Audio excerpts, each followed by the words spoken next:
반갑습니다. 발주구 성인성서연구 달콤한 시편 읽기반을 담당하는 이재겸 목사입니다. 지난 한 주도 평안하셨나요? 사순절 네 번째 주일을 보내고 있는데 특별히 사순절을 보내면서 시편의 말씀과 함께 하나님의 은혜를 더 깊이 묵상하고 하나님께 찬양과 영광을 올려드리는 뜻깊은 사순절을 보내실 수 있기를 바랍니다. 오늘 달콤한 시편 읽기 공부에 앞서서 슬기로운 신앙생활 하루 3분 묵상에 대해 잠시 안내를 해드리겠습니다. 우리가 믿음 안에 거하면서 슬기로운 신앙생활을 해 나아가기 위해서 우리에게 필요한 것이 바로 하나님의 말씀입니다. 특별히 코로나로 인해서 우리가 다 함께 모일 수 없고 신앙생활을 하는데도 많은 제한이 있고 어려움이 따르고 있습니다. 그래서 비록 짧은 3분의 시간이지만 매일매일 하나님의 말씀을 함께 묵상하게 되므로 코로나로 인해 어렵고 힘든 시기를 말씀으로 이겨보기 위해 시작된 말씀 묵상인데 어느덧 190일이 지나가고 있습니다.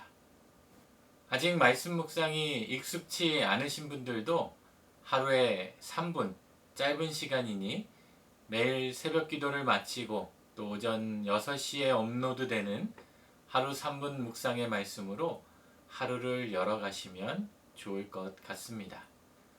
유튜브에서 이재겸 목사를 검색하셔서 채널을 구독하시면 매일 오전 6시에 업로드되는 하루 3분 말씀 묵상을 알림으로 받아보실 수 있게 됩니다.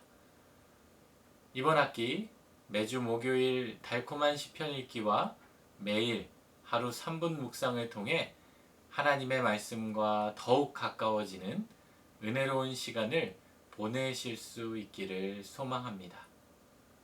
오늘은 달콤한 시편 읽기 세 번째 시간으로 우리가 함께 공부할 시편은 시편 8편의 말씀입니다.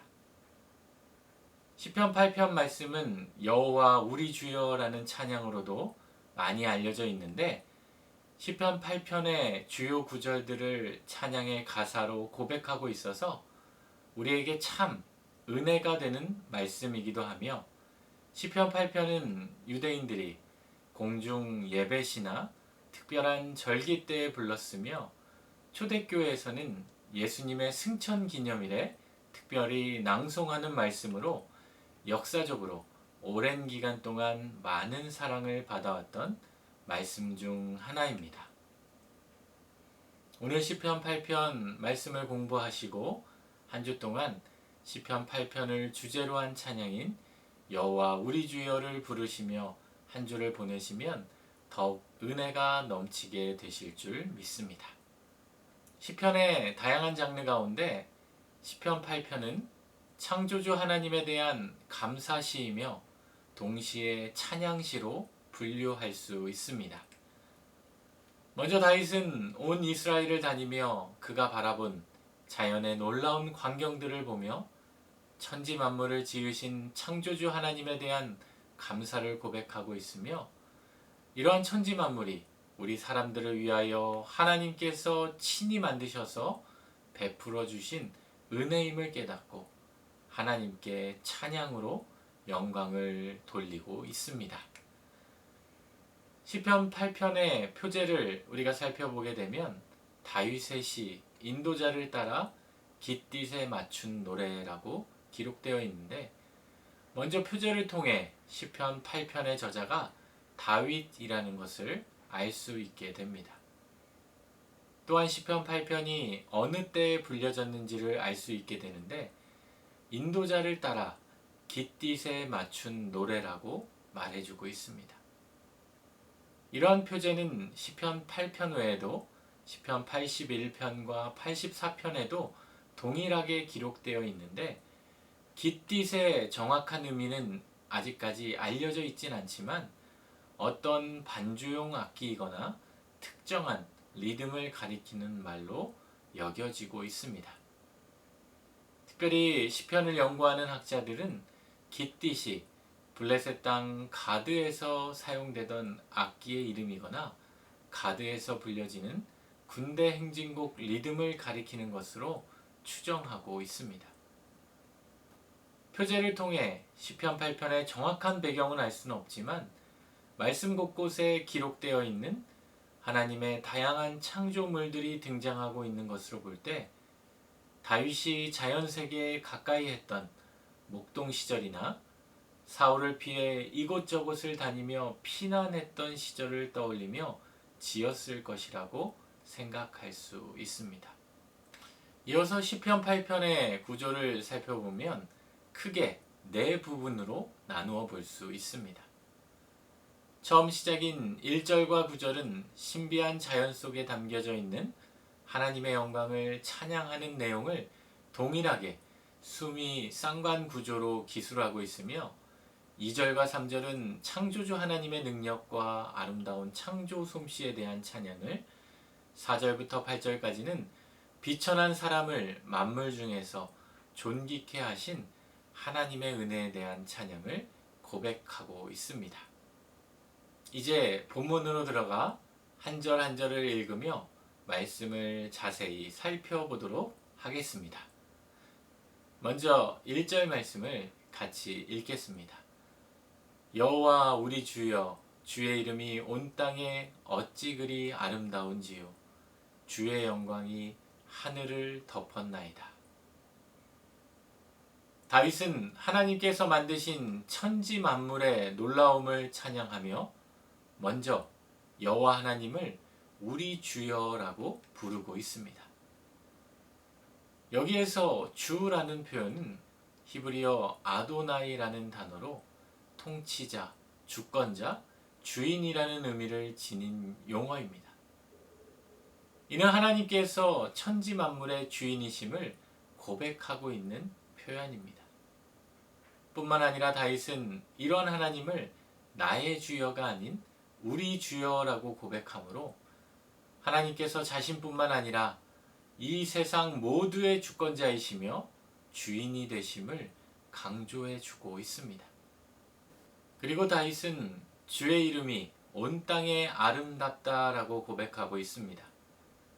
히브리어에서 이름은 그 사람의 인격과 성품을 반영해 주는 단어이며 아름답다라는 것은 장엄하고 영광스러운 모습을 나타내 주고 있는 단어로 이름이 온 땅에 아름답다라는 표현과 주의 영광이 하늘을 덮었다라는 표현이 중복적으로 사용되고 있음을 알 수 있게 됩니다.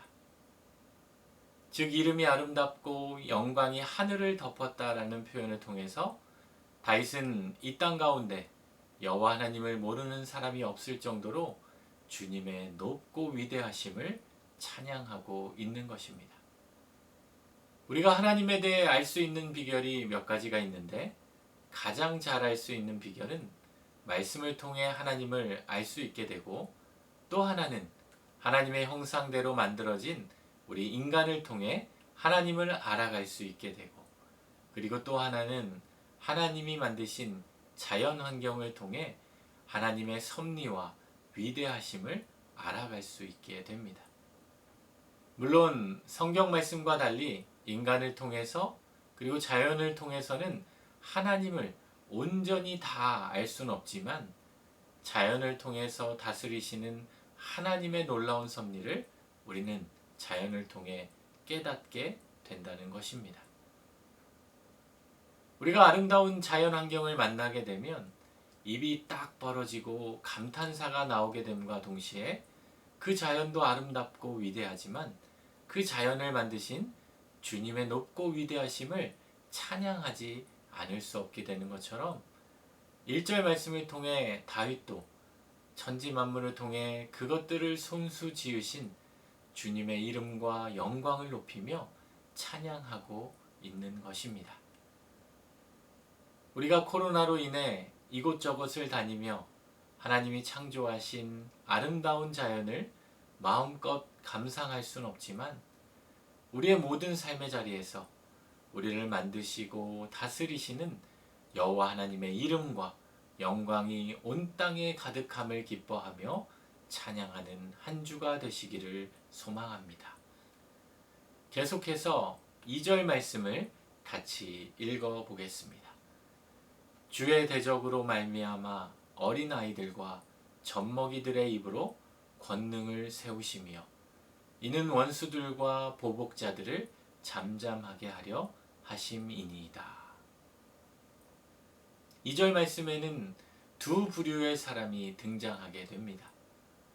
한 부류는 주의 대적으로 스스로 강하다고 여기는 원수들과 보복자들을 가리키며 다른 부류는 어린아이들과 젖먹이들로 도움이 절대적으로 필요한 약자들을 가리켜 주고 있습니다.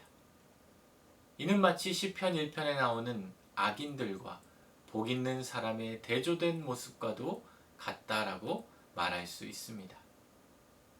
다윗은 연약한 어린아이들과 젖먹이들이 옹알거리며 주님의 권능을 높이는 찬양이 하나님의 권능을 인정하지 않고 스스로 위대하다라며 교만에 빠져 있는 자들을 부끄럽게 하며 그들의 말문이 막히게 하고 잠잠하게 만든다고 고백해주고 있습니다. 다윗의 이러한 고백을 후대 예수님께서 인용해 주셨는데 마태복음 21장 말씀을 보면 유월절을 앞두고 예수님께서 나귀를 타고 예루살렘에 입성하셔서 더러워지고 강도의 소굴이 되어버린 예루살렘 성전을 깨끗하게 하시자 이러한 예수님을 보며 맹인과 저는 자들이 성전에서 예수님께로 나와 고침을 받게 되었고 성전에서 어린아이들이 소리를 지르며 호산나 다윗의 자손이라고 외쳤지만 이를 보고 대제사장들과 서기관들은 도리어 어린아이들에게 노하게 되자 예수님께서는 이 말씀을 인용하셨습니다. 그렇다 어린아기와 젖먹이들의 입에서 나오는 찬미를 온전하게 하셨나이다 함을 너희가 읽어본 일이 없느냐. 여기에서 어린아이들과 젖먹이들은 표면적으로 보면 나이가 어린아이들을 가리키고 있지만 이면적으로는 자신을 낮출 줄 아는 겸손한 자를 가리키는 것으로도 볼 수 있습니다. 그래서 바울은 십자가의 도를 이야기하면서 고린도전서 1장 27절 말씀에서 다음과 같이 말씀하고 있습니다. 그러나 하나님께서 세상의 미련한 것들을 택하사 지혜 있는 자들을 부끄럽게 하려 하시고 세상의 약한 것들을 택하사 강한 것들을 부끄럽게 하려 하시며 우리 하나님께서는 약한 것들로 강한 것들을 부끄럽게 하시는 하나님이시라는 말씀입니다. 따라서 저와 여러분의 삶의 자리에서 스스로 교만한 자들이 되지 않고 하나님 앞에 겸손한 모습으로 살아감으로 약할 때 강함으로 채워주시는 그 하나님을 믿음으로 약한 자리에서도 하나님을 향해 끊임없이 찬양하는 주님의 자녀들이 되시기를 소망합니다. 이어서 3절 말씀을 같이 읽어보겠습니다. 주의 손가락으로 만드신 주의 하늘과 주께서 베풀어 두신 달과 별들을 내가 보오니. 3절에서 다윗은 하나님께서 하늘을 손가락으로 만드셨고 그 하늘의 달과 별들을 베풀어 두셨다라고 표현하고 있습니다. 일반적으로 하나님의 능력을 나타낼 때에는 주의 손이라는 표현을 사용하곤 하는데 다윗이 3절에서 주의 손가락이라는 단어를 사용한 것은 하나님께서 강한 능력을 행하셨음과 동시에 손가락으로 달과 별들까지도 만드시며 운행하시는 하나님의 세밀하신 돌보심을 강조하기 위해서였습니다. 푸른 초장에서 양들을 치고 깊은 어두움을 맞이했던 초원에서도 사울왕의 위협을 피해 도망을 다니던 광야에서도 다윗은 밤하늘 가운데 밝게 빛나는 달과 수많은 별들을 바라보면서 하나님께서 이 모든 것을 친히 손가락으로 세밀하게 만드셨음을 깨닫게 되었을 것입니다. 예전에 선교지 탐방으로 제가 커피와 마라톤의 나라로 우리에게 알려진 아프리카의 에티오피아에 방문했던 적이 있었습니다. 에티오피아는 과거에 6.25 전쟁 때 아프리카 국가 중 유일하게 우리나라의 지원군을 파병했던 나라이기도 해서 우리나라와 우호적인 관계를 유지하고 있는 나라이기도 한데, 지리적으로 해발 3,000m가 넘는 고산지에 위치하고 있어서 상대적으로 우리나라에 비해 하늘과 가까이 접해 있는 나라이기도 합니다.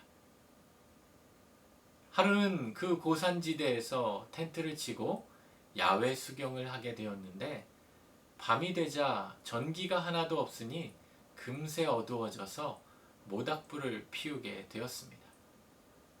그리고 밤이 깊어 잠을 자려고 모닥불을 끄고 텐트로 들어가려고 하는데, 모닥불을 껐는데도 여전히 주변이 밝은 것입니다. 이상하다 싶어서 주위를 둘러보니까 그동안 모닥불을 피워서 보이지 않았던 하늘의 수많은 별들이 보이기 시작하는 것입니다.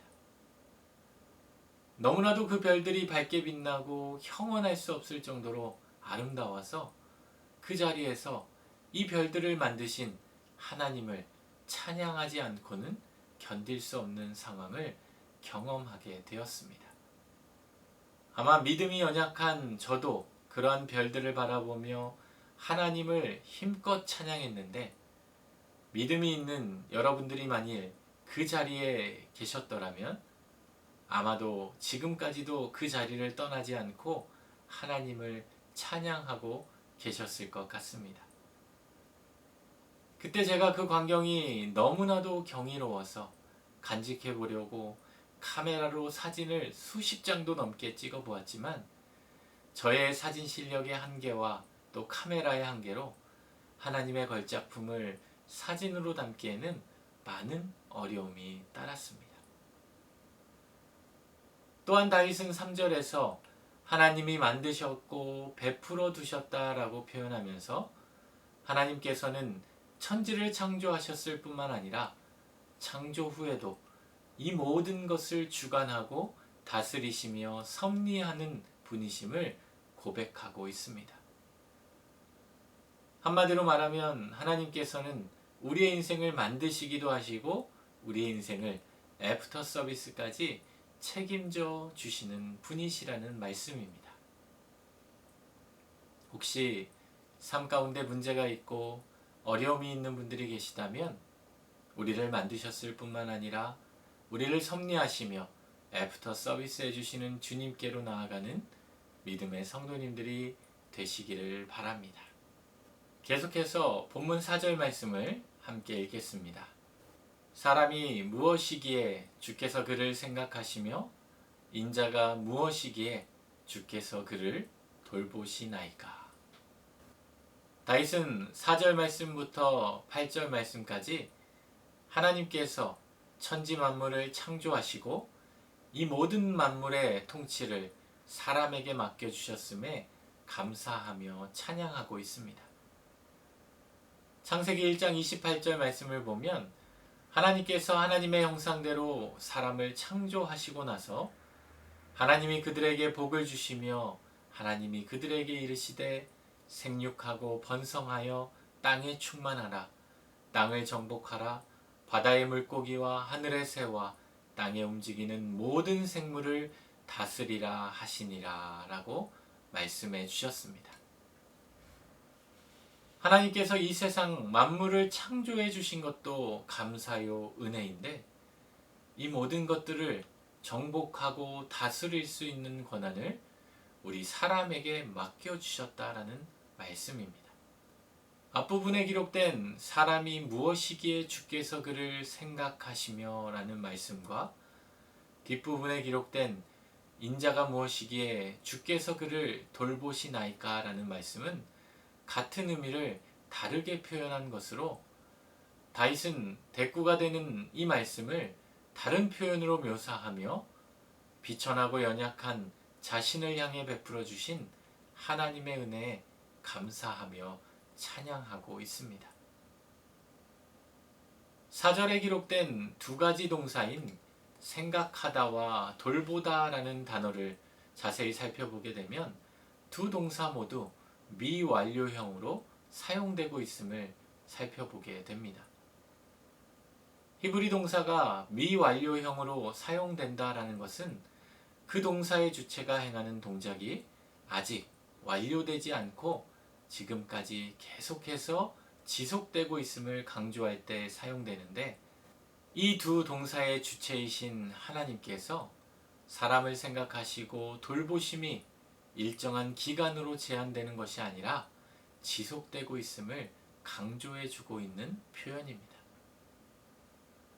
하나님 앞에서 우리의 모습을 비추어 볼 때 연약하고 부끄럽기 짝이 없는 우리들임에도 불구하고 하나님께서는 우리의 삶에 끊임없이 임재하셔서 과거에도 그렇고 지금도 또 앞으로도 영원히 우리를 생각하시고 돌보아 주시기에 다윗뿐만 아니라 오늘 저와 여러분도 우리를 향하신 하나님의 크신 은혜에 감사와 찬양을 드리지 않을 수 없음을 깨닫게 됩니다.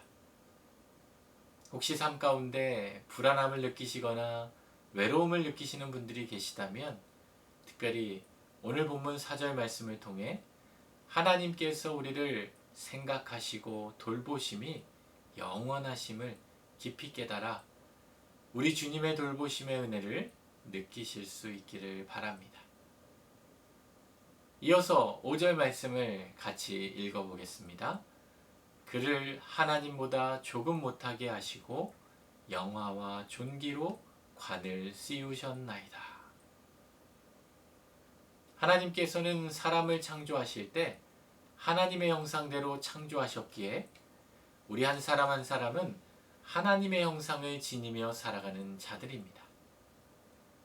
예전 번역인 개역 한글 성경을 보면 본문을 그를 천사보다 조금 못하게 하시고 라고 번역했었는데, 다윗이 본문에서 하나님보다 못하게 하셨다, 또 천사보다 못하게 하셨다 라고 표현한 것은 인간에게는 하나님과 동일할 수 없는 연약함을 지니고 있고 천사보다 연약한 모습을 지니고 있기 때문이었습니다.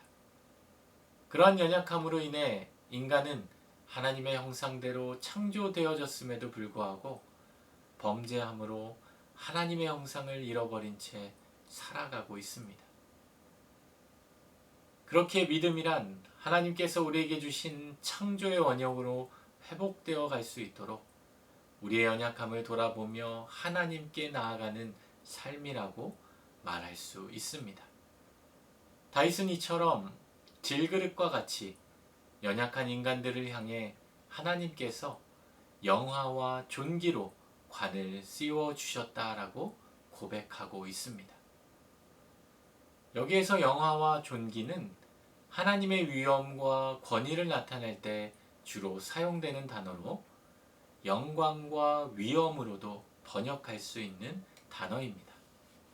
하나님의 속성을 표현할 때 사용하는 단어를 우리 인간에게 씌워주셨다라는 것은 하나님보다 조금 못하며 연약함으로 인해 하나님의 형상을 잃어버린 우리 인간을 향해 하나님께서는 이 세상 가운데 존귀한 자의 위치를 잃지 않도록 우리를 지켜주고 계심을 알 수 있게 됩니다. 또한 씌워주셨다라는 히브리어 동사가 4절에 나오는 생각하다와 돌보다와 마찬가지로 미완료형으로 사용되어지고 있어서 하나님 앞에 끊임없이 나약한 모습으로 나태해지고 죄를 범한 우리 인간을 향해 하나님께서는 오늘도 포기하지 않으시고 항상 지켜주시며 영화와 존귀의 관을 계속해서 씌워주시고 계시는 분이심을 알 수 있게 되는 말씀입니다. 누가복음 15장을 보면 집을 나간 탕자의 이야기가 기록되어 있는데, 아버지는 집을 나간 둘째 아들이 돌아오기만을 매일같이 기다리시다가 저 멀리서 아들이 돌아오는 모습을 보며 아직도 거리가 먼데 아버지가 그를 보고 측은히 여겨 달려가 목을 안고 입을 맞추어 주는 장면을 볼 수 있게 됩니다. 그리고 아버지께서는 종들에게 명하여 아들에게 가장 좋은 옷을 입히고 가락지를 끼우고 신을 신기우며 살찐 송아지를 잡아서 축제를 열어주게 됩니다. 탕자의 아버지가 매일같이 집을 나간 그 아들이 돌아오기만을 간절히 기다린 것처럼 하나님께서도 오늘 우리 한 사람 한 사람이 하나님께로 돌아오기를 기다리고 계시며 하나님께로 나온 저와 여러분에게 영화와 존귀로 관을 씌워 주신다라는 말씀입니다. 오늘 하루도 질그릇과 같이 연약한 우리의 삶에 영화와 존귀로 관을 씌워 주시는 하나님의 은혜의 부르심의 자리에 우리가 감사함으로 나아가는 복된 하루가 되시기를 소망합니다. 계속해서 6절 말씀을 같이 읽어보겠습니다. 주의 손으로 만드신 것을 다스리게 하시고 만물을 그의 발 아래 두셨으니. 6절 말씀에서 다윗은 하나님께서 주님의 권능으로 만드신 것들을 질그릇과 같이 연약한 우리에게 다스리게 하시고 만물을 사람의 발 아래 두셨다라고 고백하고 있습니다.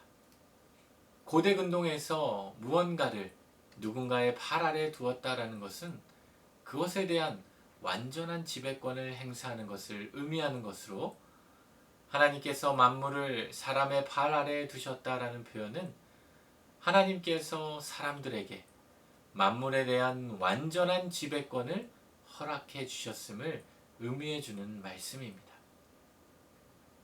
실제로 창세기 1장에서 하나님은 사람들로 하여금 이 땅을 정복하고 다스리라는 권한을 맡겨주셨습니다.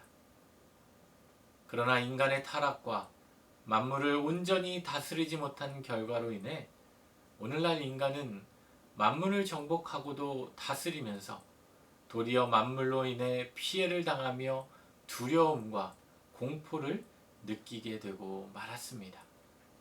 2020년 2월부터 전 세계가 코로나로 인한 팬데믹 현상으로 인해 많은 어려움을 겪고 있는데, 지금은 백신이 개발되고 접종이 시작되기 시작하면서 조금씩 회복에 대한 기대가 일어나고 있는 상황이지만 여전히 확진자들이 줄어들지 않고 있는 상황 가운데 있습니다. 작년에 전 세계적으로 코로나가 가장 극심할 때에는 우리나라뿐만 아니라 전 세계 경제가 거의 멈추어지게 되었고, 코로나가 심한 나라의 경우에는 주요 도시들에 봉쇄령을 내리기도 하였는데, 그때 재미있는 현상이 발생하게 되었습니다. 그것은 바로 인류가 멈추니 자연이 숨을 쉬기 시작했다라는 것이었습니다.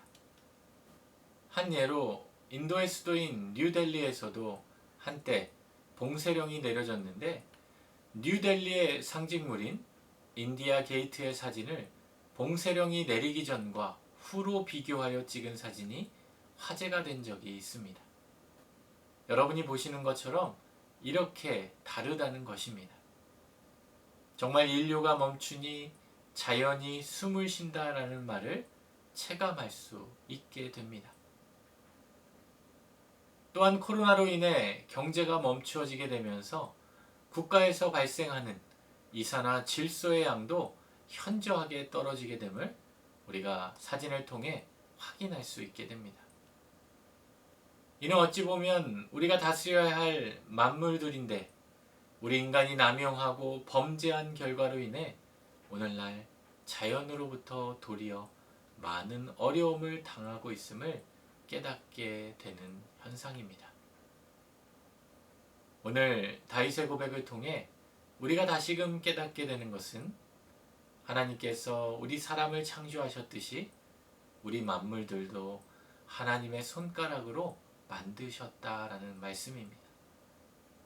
그렇게 오늘 우리는 이러한 만물들도 하나님의 피조물들임을 깨닫고 그것들을 하나님이 주신 소중한 피조물로 여기고 잘 다스려야 할 책임이 우리에게 있음을 깊이 깨달아야 합니다.